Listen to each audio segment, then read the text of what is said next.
Ahora esta noche vamos a comenzar un estudio sobre los preceptos de la iglesia. Los preceptos de la iglesia. Ahora, otras iglesias dicen ordenanzas, pero en la versión antigua se llama preceptos. Y la iglesia católica dice sacramento. ¿Ok? Pero en la Biblia se llama preceptos, los preceptos. ¿Ok? Ahora, el primer precepto de la iglesia que vamos a estudiar esta noche, porque hay dos, no hay 7. Esa es la iglesia católica, no se confunda. ¿Ok? La iglesia católica enseña que hay sacramentos, hay 7 sacramentos que son medios de administrar la gracia de Dios. Nosotros no creemos eso. Lo que nosotros creemos es que hay una sola manera para administrar la gracia de Dios. Y no es por ninguna iglesia, no es por ningún precepto, no es por ningún sacramento. La única manera de administrar la gracia de Dios es por la sangre del Señor Jesucristo. Amén. Más nada. Amén. Más nada. Okay, entonces, ¿por qué tenemos preceptos? Porque tenemos 2 preceptos que fueron dadas por Pablo a la iglesia. Ok, mantén tu dedo ahí en Actos 2 y mira 1 Corintios 11. 1 Corintios 11. Versículo 2, versículo 1, dice Pablo, 1 Corintios 11, versículo 1, sed imitadores de mí, como yo también lo soy de Cristo. Versículo 2, alabaos pues, hermanos, que en todo os acordáis de mí, y retenéis los preceptos de la manera que os los entregué. Y él comienza aquí en capítulo 11 a entregar a la iglesia el precepto de la Santa Cena. La Santa Cena, la Cena del Señor. Pero primero que nada vamos a tocar lo que se llama el bautismo. Estamos en página 36 del bosquejo. Y letra C, los preceptos de la iglesia. Actos capítulo 2. Actos capítulo 2, versículo 41. 2:41. Entonces los que recibieron con gusto su palabra fueron bautizados y fueron añadidas a la iglesia aquel día como 3,000 almas. Nota que ellos ya habían recibido con gusto su palabra. Entonces lo que ellos hicieron, agruparon toda la guardería de Jerusalén llenos de bebés y los agruparon ahí en una pila ahí y los rociaron agua. No. Estos son personas adultas. Es la primera mención de bautismo en cuanto a la iglesia después de la ascensión del Señor.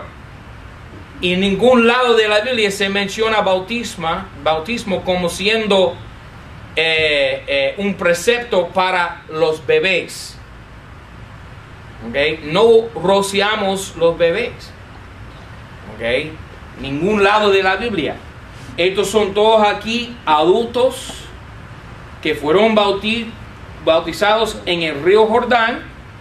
Y como dice la Biblia, habían recibido con gusto la palabra. Con gusto. Un bebé no sabe nada de recibir nada con gusto. Amén. Ok, ¿tú sabes qué pasa con un bebé cuando se rocía con agua el sacerdote? Comienza a llorar, no hay gusto ahí, no hay gozo. Ok, no es un motivo de gozo para un bebé ser rociado. Ok, y no los culpo a los bebés porque eso no es ni bíblico ni lógico hacer eso. Ok, una persona recibiendo con gozo. Mira Actos 8. Una persona recibiendo con gozo la palabra, luego se bautiza. Nota que la condición de ser bautizado en agua, bíblicamente, es la salvación.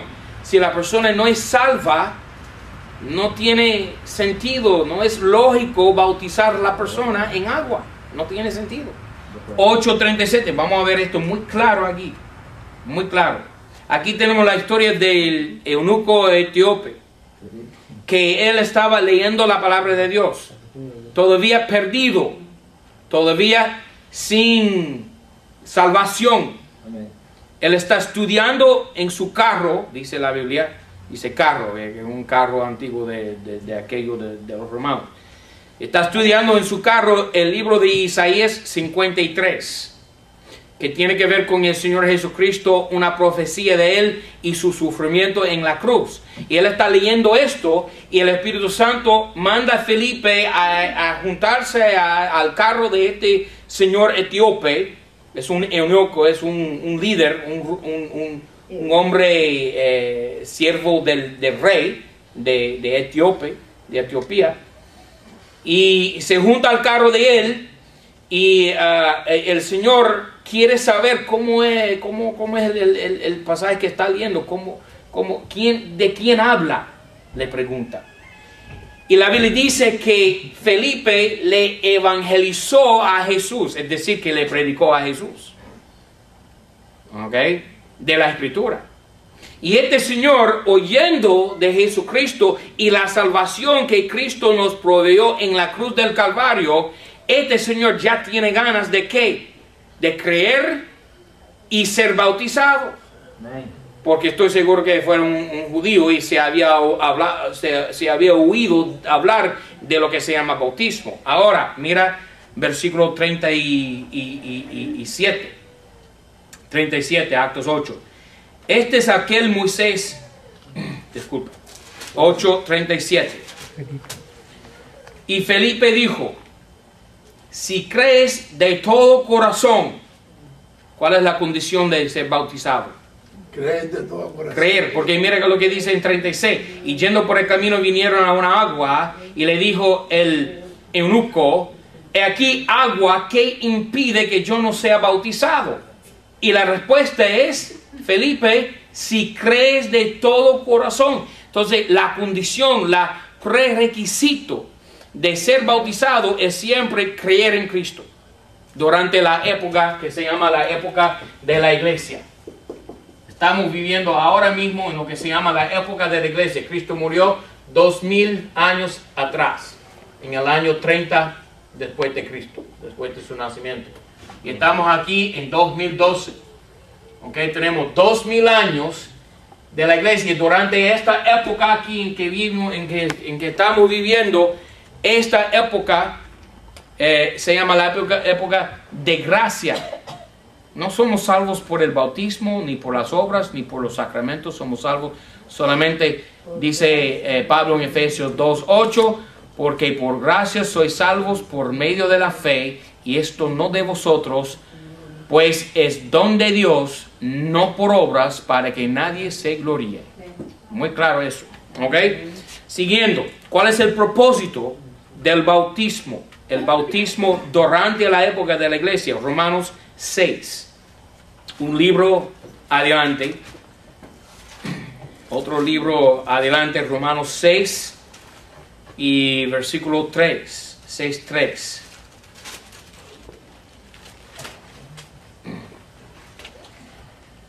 Ahora, un buen retrato o cuadro de lo que se llama el bautismo. Okay, 6:3. ¿O no sabéis que todos los que somos bautizados en Cristo Jesús somos bautizados en su muerte? Ahora, este bautismo aquí es espiritual, pero el bautismo en agua figura o tipifica o ilustra, okay, lo que se llama el bautismo espiritual. Nota que dice que somos bautizados en su muerte, 4, porque somos sepultados juntamente con él en la muerte por el bautismo, para que como Cristo resucitó de los muertos por la gloria del Padre, así también nosotros andemos en novedad de vida. Ahora, ¿qué hace el bautismo en agua? Porque somos una iglesia bautista y nosotros sí bautizamos en agua. No hay problema con eso. No estamos en contra del bautismo. Lo que decimos nosotros es que el bautismo no tiene valor espiritual, no salva, no administra ninguna gracia para con la persona. Es nada más una figura que la persona, habiendo sido salvo, fue muerto con Cristo, sepultado y juntamente con Cristo resucitado. Entonces, cuando nosotros como una iglesia bautista administramos lo que se llama el bautismo, nosotros figurando al Señor Jesucristo y la salvación del creyente, estando muerto, sepultado con Cristo y juntamente resucitado, bajo el agua y levantado para andar en novedad de vida. Entonces, ¿qué es el bautismo? Es nada más una figura. Mira por favor Pedro, primera de Pedro 3:21. Ok, primera de Pedro 3:21.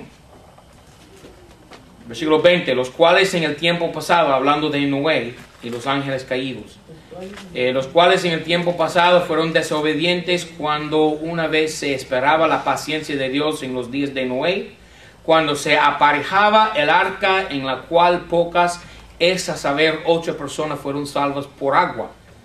21, a la figura. Nuestro bautismo es una figura. Primera de Pedro 3:21. A la figura de la cual el bautismo que ahora corresponde nos salva a nosotros también. Nota qué quiere decir esta figura. No quitando la inmundicia de la carne, mas dando testimonio de buena conciencia delante de Dios por medio de la resurrección de Jesucristo. Es un testimonio. Es una figura. Ahora, todas las nuevas versiones de la Biblia, todas, quitan la palabra figura. ¿Ok? Para hacer confuso el asunto. Y para encajarse con la Iglesia Católica, que enseña que el bautismo no solamente administra gracia, sino quita los pecados. El bautismo, está muy claro ahí, no quita la inmundicia de la carne. Primera Pedro 3:21, la 60, dice, el bautismo que corresponde a esto ahora nos salva. ¿Qué pasa con la palabra figura? La quitaron por completo. La palabra figura no está aquí. Ha estado la palabra figura por 400 años ahora. ¿Ok? En 1960 quitaron la palabra figura. ¿Y por qué? Para hacer confuso el asunto. Para encajar con las sectas, denominaciones y religiones cristianas modernas que todos enseñan que el bautismo tiene que ver con la salvación de la persona. No, es una figura. Ok, el propósito entonces del bautismo en esta época de la iglesia es nada más dar un testimonio, buena conciencia, una figura de la salvación. Ahora, el modo del bautismo. Mira Marcos 1. Marcos capítulo 1, versículo 9. Marcos 1:9. Marcos 1:9. Y aconteció en aquellos días que Jesús vino de Nazaret de Galilea y fue bautizado por Juan. En el bautisterio católico, no, en el Jordán. Entonces tuvieron que descender al agua y fue puesto bajo el agua. ¿Ok? La palabra bautismo, bautizar, en griego baptizo,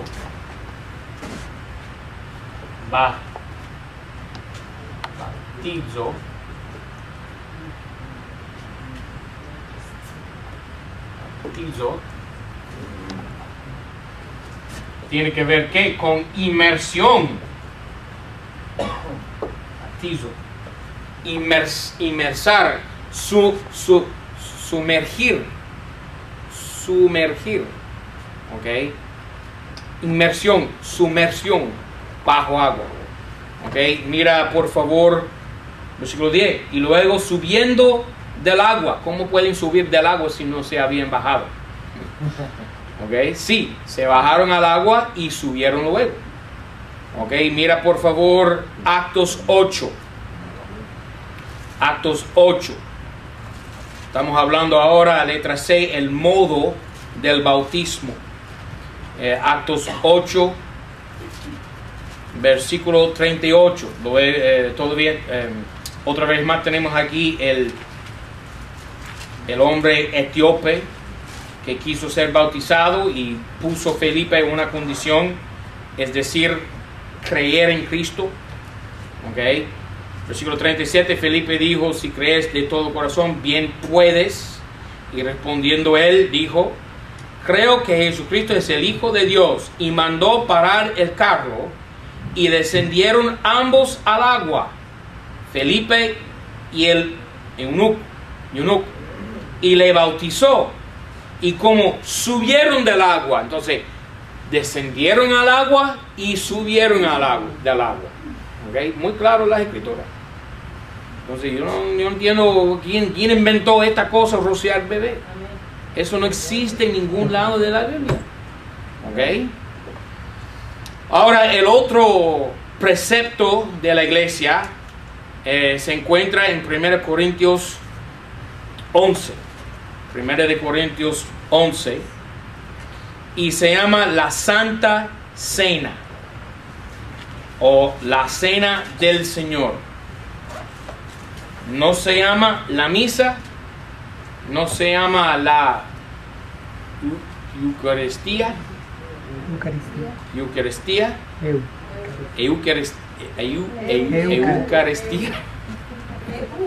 Gracias al Señor que no se llama Eucaristía, se llama la Santa Cena. Es más fácil para mí un gringo decirlo. 1 Corintios 11. Ok. Ahora, hay 4 formas de pensar, o 4 criterios sobre lo que se llama la Santa Cena. Ahora, el primer criterio es de la Iglesia Católica, se llama transubstanciación.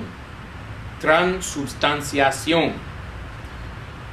Y dice la Iglesia Católica, enseña por doctrina como dogma, y no hay flexibilidad ninguna en esto.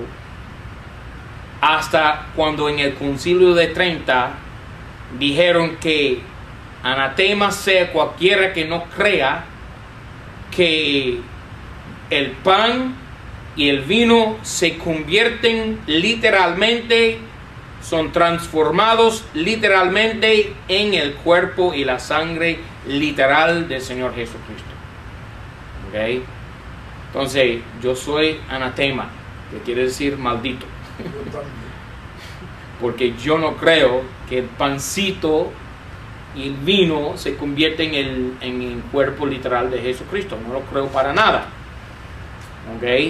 Imagínate de dónde va ese pan cuando se lo comen. ¿Verdad? Y imagínate por un momento, por favor, no más, de dónde sale. ¿Ok? Y eso es Señor Jesucristo. Tú me vas a decir que eso es Cristo. Eso es blasfemia decir que eso es Cristo. Es un símbolo nada más. Entonces nosotros no creemos ni se enseña la palabra de Dios en lo que se llama transubstanciación. ¿Ok? Ahora el segundo criterio o opinión, enseñanza sobre la Santa Cena se llama consubstanciación. Y eso es enseñado por los luteranos. Y ellos dicen que los elementos, el pan y el vino, contienen el cuerpo y la sangre de Cristo. Tampoco creemos eso. ¿Ok? Nosotros creemos que el pan es pan y que el vino es vino. Y nunca serán ni más ni menos. ¿Ok? Son nada más pan y vino. Simbolizan nada más. ¿Ok? Es una figura, como el bautismo es una figura de nuestra salvación, muerto, sepultado y resucitado. También la Santa Cena simboliza la muerte del Señor Jesucristo. Okay. Hay los que se llaman reformadores o reformistas, que enseñan una tercera doctrina o dogma sobre la Santa Cena, que se llama la presencia espiritual. Okay. Estas iglesias son como la presbiteriana, la metodista, son iglesias reformadores. Y ellos creen que los elementos pan y vino contienen espiritualmente el cuerpo y la sangre de Cristo, solo de una manera espiritual. Tampoco creemos eso. Ok. Ahora, la cuarta postura en cuanto a la Santa Cena es la nuestra de esta iglesia, ok, y muchas iglesias por todos lados del mundo, que se llama la manera recordatoria o memorial. Ok, mira 1 Corintios 11:24.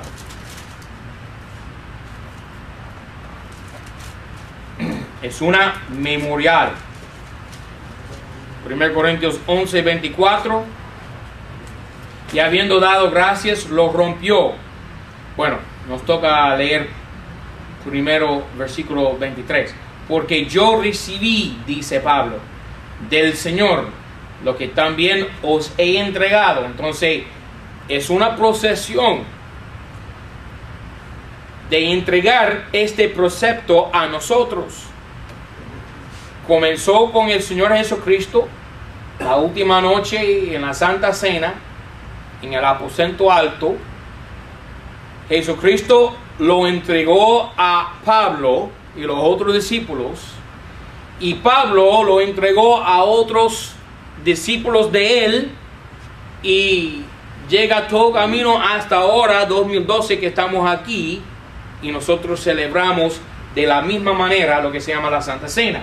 23, que el Señor Jesús, la misma noche que fue entregado, tomó pan, y habiendo dado gracias, lo rompió y dijo: tomad, comed, este es mi cuerpo que por vosotros es rompido, haced esto en memoria de mí. Muy clara la palabra aquí.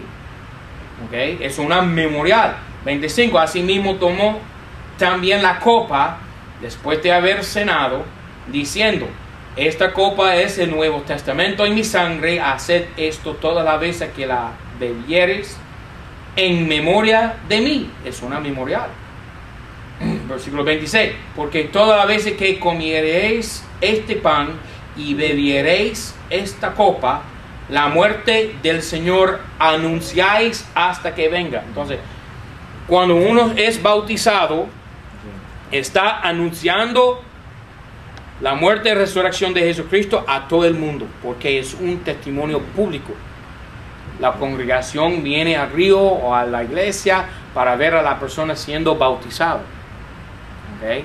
Y también la Santa Cena entre los hermanos no es un testimonio público al mundo, la Santa Cena, así como bautismo, sino un testimonio internal dentro de la iglesia, entre los hermanos de la iglesia. Y nosotros, cada uno, cuando tomamos la Santa Cena, okay, estamos dando testimonio entre nosotros que somos salvos, hijos del Señor y participantes de su cuerpo. Okay. Ahora, en esta iglesia, comenzando en enero, vamos a celebrar la Santa Cena 4 veces al año. 4 veces al año. Okay. Y vamos a corresponder, y yo les voy a dar más información sobre esto en el futuro, pero van a corresponder las 4 celebraciones de la Santa Cena en esta iglesia, van a corresponder a las fiestas judías. Okay. Pero yo voy a tocar esa tecla nuevamente en el futuro. Ok, ahora vamos a entrar en nuevo estudio que se llama escatología. Otra palabra lujosa. Ok, escatología. que tiene que ver con el estudio de cosas postreras. Cosas postreras. Estamos viviendo en los postreros días. Entonces, esto es un buen estudio para nosotros aquí en esta iglesia, porque estamos ya llegando a las cosas postreras. El rapto de la iglesia, las 7 años de la tribulación, el reino milenial del Señor Jesucristo en su trono, reinando con corona en Jerusalén por 1000 años. Por 1000 años. Entonces, escatología tiene que ver con las cosas postreras. Ahora, primero que nada, vamos a ver las teorías de la segunda venida del Señor Jesucristo. La segunda venida del Señor Jesucristo. Mira página 37 del bosquejo. Ok, y en la Biblia mira Actos 2. Actos 2. Ok, hay los que dicen que la segunda venida del Señor Jesucristo aconteció en Actos capítulo 2. No lo creemos nosotros, pero hay los que se dicen. Okay, Actos 2, versículo 1. Y cuando hubo venido cumplidamente el día de Pentecostés, estaban todos unánimes en un mismo lugar, y de repente vino un estruendo del cielo como de un viento vehemente que venía con ímpetu, el cual hinchió toda la casa donde estaban sentados, y les aparecieron lenguas repartidas como de fuego, y se sentó sobre cada uno de ellos, y fueron todos llenos del Espíritu Santo. Okay, entonces dicen que ahora, llegado el Espíritu Santo, eso es la segunda venida de Cristo. No, porque Cristo en Juan 14 dijo, número 1, que iba a irse al cielo, ¿verdad? Y dejar su Espíritu, el Consolador, ¿verdad? Aquí está, Actos 2. La venida del Consolador, no del Señor Jesucristo. Y dijo Cristo en Juan 14 también que iba a volver a la tierra. Pero no es el Consolador, porque Él dijo definitivamente, muy claramente, yo me voy. Y para donde me voy, vosotros, los discípulos, no pueden ir hasta que yo vuelva. Pero mientras tanto, dice Cristo, voy a dejar mi Consolador, que es el Espíritu Santo. Entonces, la venida del Espíritu Santo no es la venida de Cristo. Okay. Número 2, hay los que dicen que la salvación es la segunda venida de Cristo. La salvación, es decir, que cuando uno recibe a Cristo como su Salvador personal y Cristo viene para morar dentro del corazón de la persona, dicen que eso es ahora la venida de Cristo, la segunda venida de Cristo. Tampoco, porque la Biblia dice muy claramente que todos ojos le verán, aun los impíos le verán en su segunda venida. Una persona impía, perdida, no puede ver al Señor Jesucristo espiritualmente en su corazón, porque no tiene a Cristo en su corazón. Pero sí, cuando Cristo aparece físicamente, corporalmente, materialmente en las nubes, todas las tribus de la tierra, dice la palabra de Dios, le verán con sus ojos. Entonces, la salvación no es la segunda venida de Cristo, para nada. Hay los, número 3, que dicen que la muerte es la segunda venida. Cuando uno muere, va al cielo y verá a Cristo cara a cara. No, tampoco, porque como dije, la Biblia dice en Revelación 1, versículo 7, que todo ojo le verá, incluyendo las tribus perdidas, las personas perdidas de la tierra. Entonces tampoco es eso.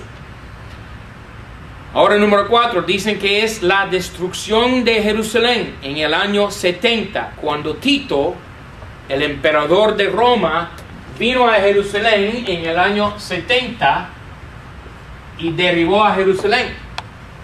Tampoco. Dicen ellos, y estas personas son amileniaristas, que dicen esto.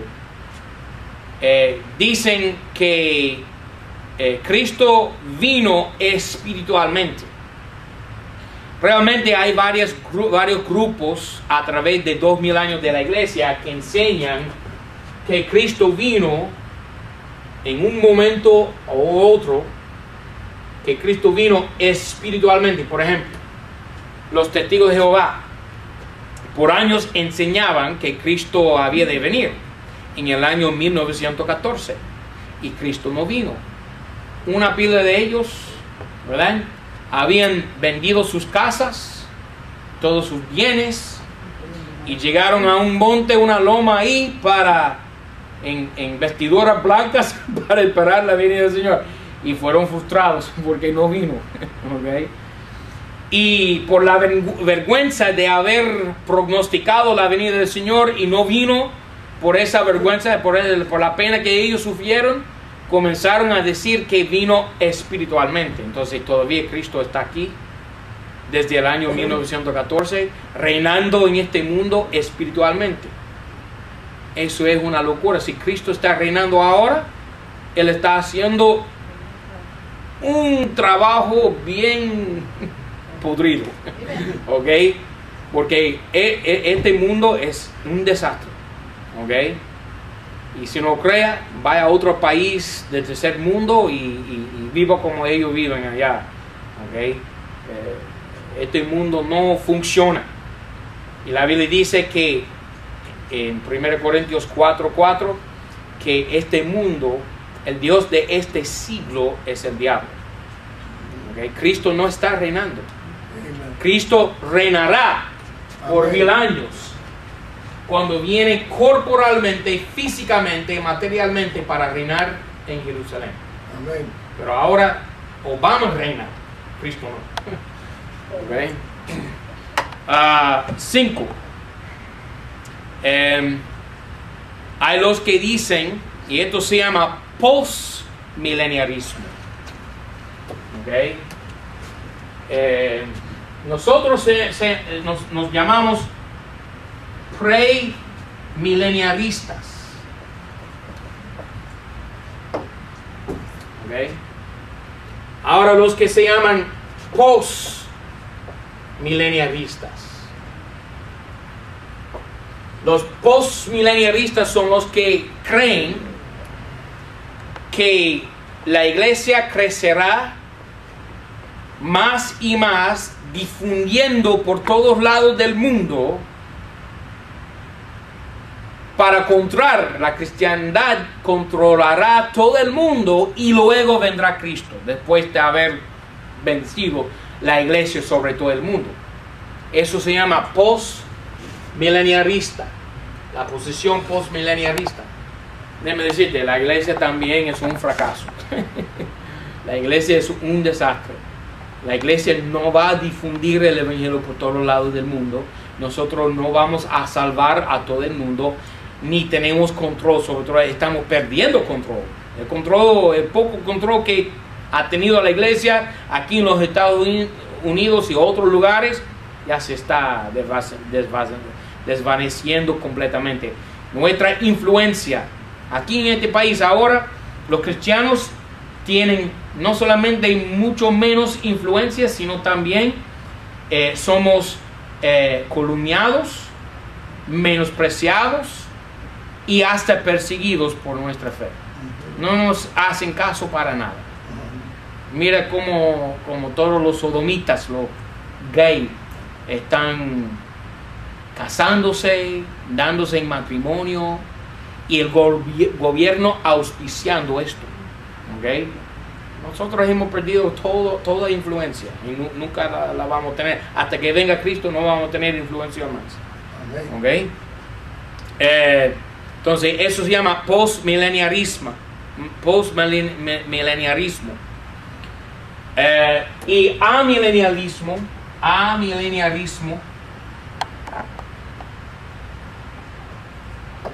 es la enseñanza que Cristo está aquí espiritualmente. ¿Okay? Ahora, la última postura En cuanto a la segunda venida de Cristo, y para repasar las primeros 5, tenemos número 1, la venida del Espíritu Santo, okay, que no es la segunda venida. La salvación no es la segunda venida. La muerte no es la segunda venida. La destrucción de Jerusalén y la presencia espiritual de Jesucristo no es la segunda venida.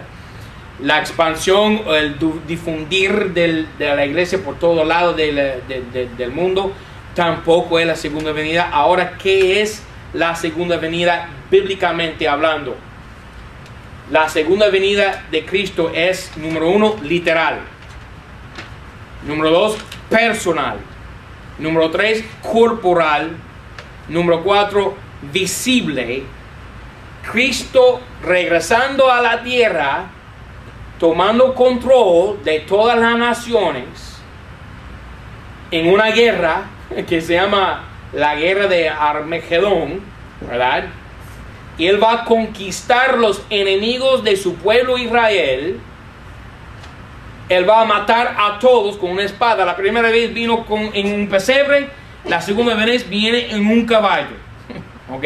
Un guerrero, cabalgando sobre las nubes, con un ejército le siguiendo en pos, y Cristo con espada va a talar, cortar y matar a todos los enemigos de Israel. Y dice la Biblia que la sangre correrá hasta los frenos de los caballos, ¿verdad? En un río de sangre. Y Él va a poner su trono en Jerusalén y va a reinar. ¿Qué Jerusalén? La que está allá ahora en el Medio Oriente, el mismo Jerusalén. Y Él va a derribar la mezquita de Omar, y Él va a poner su trono ahí en un nuevo templo, y Él va a reinar por ¿cuántos años? 1000 años. Y no habrá ningún Barack Obama, ni Partido Demócrata, ni Partido Republicano, nada de eso. Hugo Chávez, Fidel Castro, Tito, todo el mundo será completamente conquistado. Y un solo dictador que se llamará Jesucristo. ¿Ok? Eso es la segunda venida de Cristo. Y yo quisiera que sea esta noche. Ok, letra B, página 37. Ahora vamos a ver la realidad o el hecho de la segunda venida de Cristo. Mira Daniel 7. Daniel 7. Daniel 7. Oh, qué día glorioso será aquel día de la venida del Señor Jesucristo. Y no es el Espíritu Santo, ni la salvación, ni la muerte, ni la destrucción de Jerusalén, ni expansión del cristianismo. Es una venida corporal. ¿Ok? Literal. Daniel 7. Número 1, fue predicha o prognosticada o profetizada por los profetas. Predicha por los profetas. Daniel 7, 7:13. El profeta Daniel dice: veía en la visión de la noche, aquí en las nubes del cielo, como un hijo de hombre que venía, y llegó hasta el anciano de días, e hiciéronle llegar delante de él, y fuele dado señorío, y gloria, y reino, y todos los pueblos, naciones y lenguajes le sirvieron. Su señorío eterno, que no será transitorio, y su reino que no se corromperá. Amén. Me gusta eso. Ok. Profetizada la segunda venida de Cristo. Mira Zacarías 14. Zacarías 14. Es uno de los últimos libros antes del Nuevo Testamento, antes del libro de Mateo. Zacarías. Zacarías 14. Zacarías 14.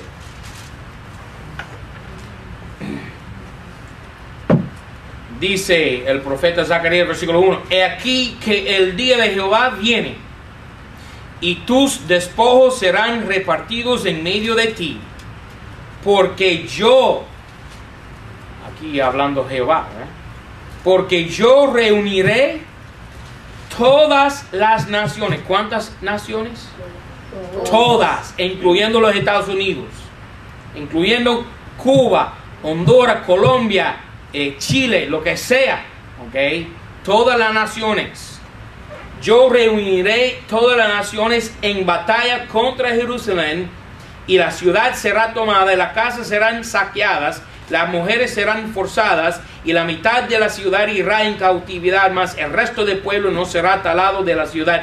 Y saldrá Jehová, Cristo, y peleará con aquellas naciones como peleó en el día de la batalla.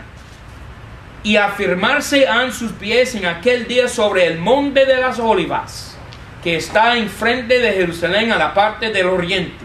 Y el monte de las Olivas se partirá por medio de sí hacia el oriente y hacia el occidente, un muy grande valle, y la mitad del monte se apartará hacia el norte y la otra mitad hacia el mediodía, y huiréis al valle de los montes, porque el valle de los montes llegará hasta Sal, y huiréis de la manera que huisteis por causa del terremoto en los días de Osías, rey de Judá, y vendrá Jehová mi Dios y todos sus santos con él. Amén.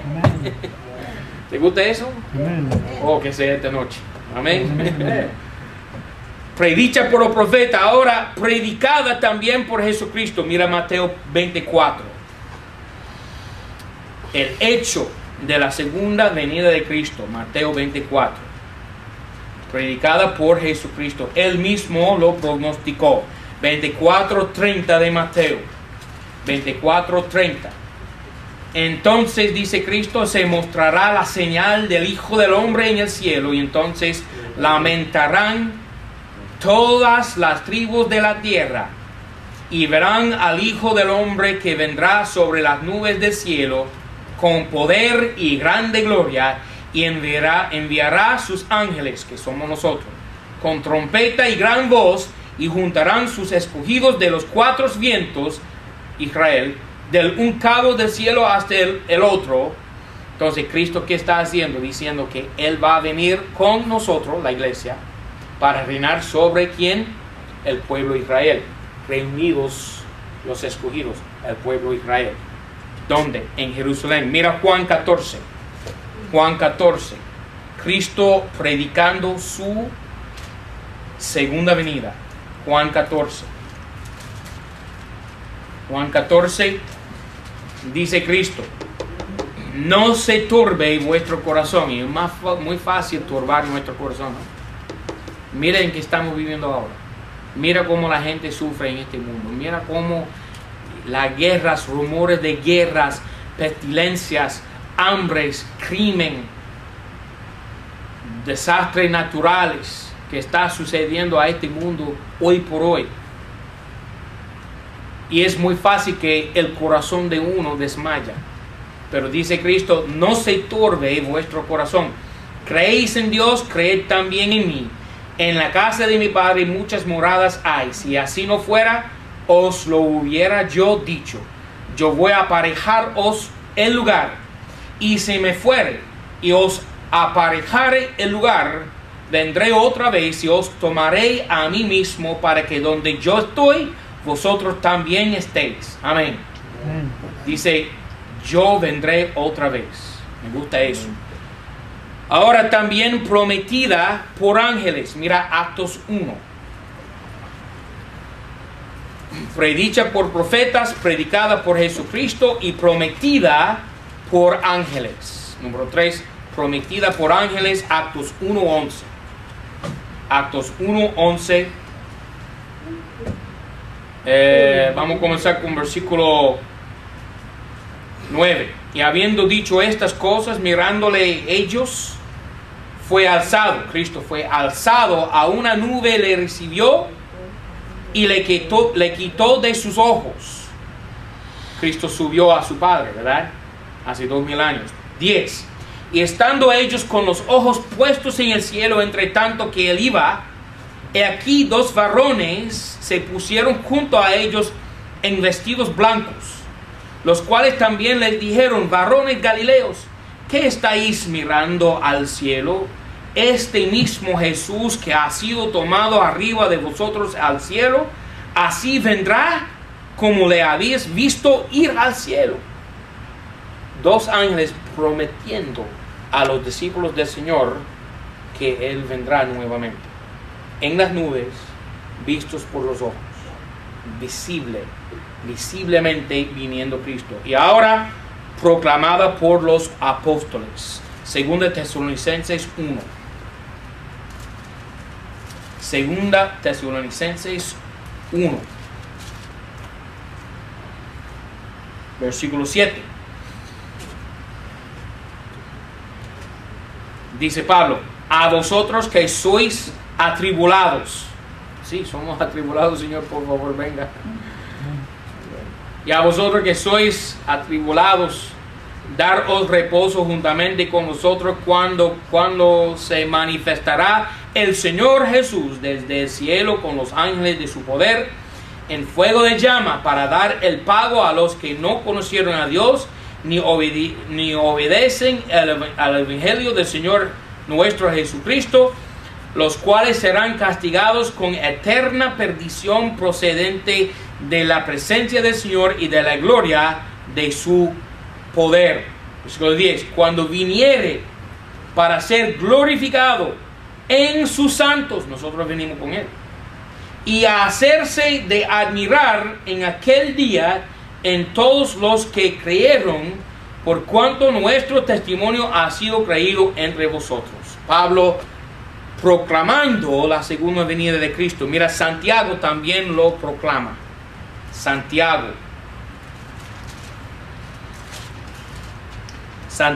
5. Pablo lo proclama, Santiago lo proclama. 5:7. Por tanto, hermanos, sed pacientes hasta la venida del Señor. Y aquí el labrador espera el precioso fruto de la tierra, esperando pacientemente hasta que se reciba la lluvia temprana y tardía. Sed pues también vosotros pacientes. Hermanos, sed pacientes, por favor. Y fortificad vuestros corazones, porque la venida del Señor se acerca. Amén. Hermanos, no gimáis unos contra otros, porque no seáis condenados. He aquí el juez está delante de la puerta. Hermanos míos, tomad por ejemplo de sufrir el mal y de paciencia a los profetas que hablaron en el nombre del Señor. Tenemos que ser pacientes uno para con otro. ¿Okay? Si tu hermano te diga una mala palabra, te calumnia, te menosprecia, sé paciente, mi hermano. Sé paciente. ¿Okay? El juez está a la puerta. ¿Ok? El juez está a la puerta. Amén. 1 de Pedro 1. Pedro también lo proclama. 1 de Pedro 1. Versículo 7. Eso me frustra cuando los hermanos no... Mira, tú no tienes que ser tan amante de tu hermano que los bese o que le está con él siempre socializando, así. No, eso no. Pero tú tienes que amar a tu hermano tanto que le sufre, que tú ores por él. ¿Ok? Tú tienes que orar por tu hermano. Tú tienes que tener un amor paciente, sacrificador. Un amor sacrificador. 1 de Pedro 1:7. Sacrificar a ti mismo por él. Que de vez en cuando significa callarte la boca, ¿no? 7. Eso es. Para no decir mala cosa de él. 7. Para que la prueba de vuestra fe, muy más preciosa que el oro, el cual perece más, empero es probado con fuego, sea hallada en alabanza y gloria y honra cuando Jesucristo fuere que manifestado. Amén. La segunda venida, tener paciencia. También Judas proclama la segunda venida. Mira Judas 14. Judas 14. De los cuales también profetizó Enoc, que fue el séptimo desde Adán, diciendo: he aquí el Señor es venido con sus santos millares. Y tú y yo somos sus santos, ¿no? Amén. Amén. Y Revelación 1:7, Juan también lo proclama. 1:7 dice Juan: he aquí viene con las nubes, y todo ojo le verá, y también los que le traspasaron, y todos los linajes de la tierra se lamentarán sobre él. Así es. Amén. Así ven, Señor Jesús. Amén. Ok, en cuanto a las interpretaciones proféticas, página 37, letra C, hay varias maneras de interpretar la profecía bíblica. Y por ejemplo, hay 50 profecías específicas en cuanto a la primera venida de Jesucristo, sin mencionar las 500 profecías específicas en cuanto a la segunda venida de Jesucristo. Ahora, a través de los siglos han surgido muchas o varias maneras de interpretar las varias profecías de la Biblia, especialmente las del Antiguo Testamento, porque el amilenialista va a tomar las profecías y aplicarlas todos, no al pueblo judío, como deben de ser aplicados, no. Van a aplicar las profecías a la iglesia. Y eso es errónea, es herejía y es mala interpretación de la Biblia. Y esto se llama, la primera interpretación que tenemos aquí, la simbólica. Dicen los amilenialistas, los postmilenaristas, la Iglesia Católica Romana, muchos de las iglesias de la Reforma, protestantes, lo toman a toda la profecía de la Biblia de una manera alegórica o simbólica. Dicen, los eventos proféticos son símbolos de verdades espirituales y no son acontecimientos reales. Es decir, por ejemplo, Génesis 12, versículo 1 a 3. Mira, Génesis 12, versículo 1 a 3. Y ahí tenemos la famosa profecía que Dios o Jehová dio a Abraham. Versículo 1, empero Jehová había dicho a Abraham, vete de tu tierra y de tu parentela y de la casa de tu padre a tierra que yo te mostraré, y hacerte en gran gente, y bendecirte y engrandeceré tu nombre, y serás bendición, y bendeciré a los que te bendijeren, y a los que te maldijeren, maldeciré, y serán benditas en ti toda la familia de la tierra. Y después, en capítulo 15, mira ahí por favor, Génesis 15, donde Dios repite, y no solamente lo repite la profecía y la bendición, la promesa. Dice, mira el versículo 13. Entonces dijo a Abraham, de cierto sepas que tu simiente será peregrina en tierra no suya, y serviles y serán afligidos 400 años.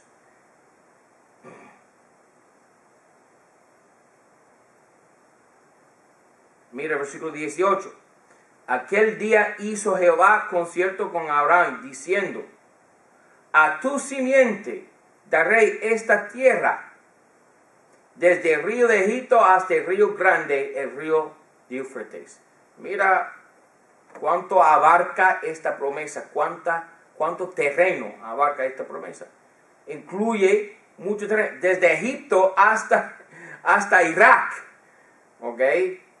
Entonces, esta promesa, que es una profecía, no puede ser simbólica, porque nombra específicamente el río de Egipto, el Nilo, el río de Irak, Éufrates, y es una profecía bien específica, y no hay ninguna manera de interpretar esta profecía como siendo simbólica. Es imposible. Ahora, la primera manera falsa de interpretar la escritura, la profecía de la escritura, es simbólica. Número 2, preterista.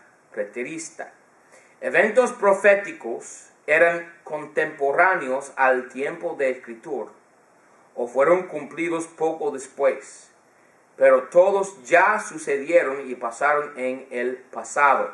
Un ejemplo de esto es lo que dice la Iglesia Católica en cuanto a Revelación capítulo 17. Revelación capítulo 17 tiene que ver con la gran ramera de abominaciones que mataba a millones de cristianos. Entonces dice que la gran ramera tiene la sangre de los mártires de Jesús en sus manos.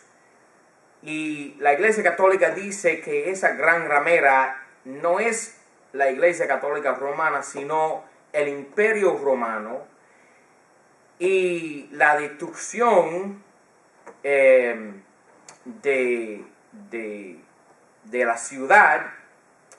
Y capítulo 18 tiene que ver con cuando el emperador Tito entró a Jerusalén en el año 70. Dicen que la destrucción, la gran batalla, es nada más el Imperio Romano veniendo en contra de Jerusalén. Cristo había dicho que ni una piedra sobre otra quedará firme, todo será aplastada, derribada, en Mateo capítulo 24. Dicen que eso era el emperador Tito cuando entró a Jerusalén en 70. Diciendo que ninguna de esas profecías de Cristo, de revelación, del Antiguo Testamento, tiene que ver con el futuro, sino tiene que ver, ni tiene que ver con la tribulación, por supuesto, sino tiene que ver con, ya ha pasado, ya sucedió. Dicen ellos que las profecías fueron todas cumplidas poco después de haber sido escrita la profecía, y todos ya sucedieron y pasaron tomaron lugar en el pasado. ¿Okay? Ahora, número 3, la profecía, la interpretación histórica de las profecías. Dicen que eventos proféticos eran futuros cuando fueron escritos, pero se han cumplido durante toda la historia, y que ya no hay más profecías para cumplir. Pero sabemos que eso es una locura. Cristo dijo, vendré otra vez. Cuando vino. Bueno, la Iglesia Católica dice que ya el Papa, el Señor Jesucristo, ha sentado sobre su trono en Roma. Los testigos de Jehová dicen que vino el Señor Jesucristo en el año 1914 de una manera espiritual. Tiene que verlo con los ojos espirituales. No. La Biblia dice en Revelación capítulo 1, versículo 7, todo ojo le verá, hasta los que le traspasaron, los judíos, lo mataron, lo crucificaron. Entonces Cristo ha de venir en el futuro. No ha venido todavía. Esa profecía no se ha cumplido todavía. ¿Ok? Ahora la última, que es la interpretación nuestra, número 4, futurista. Interpretación profética futurista, que es nuestra postura. Nosotros los premilenaristas creemos que eventos proféticos son todos futuros y acontecerán todas las profecías al final de la edad o del siglo. Entonces, lo que hace la interpretación futurista es poner todo al final cuando Cristo regresa, porque todo el Antiguo Testamento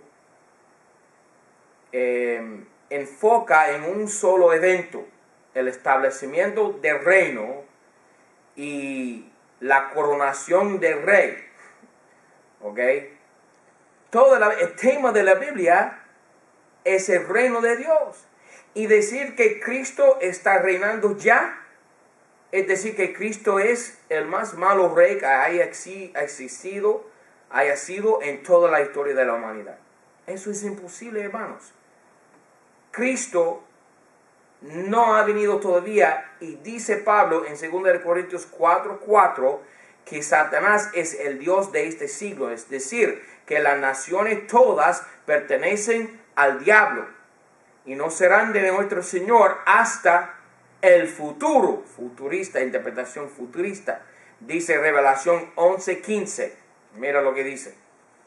Revelación 11:15.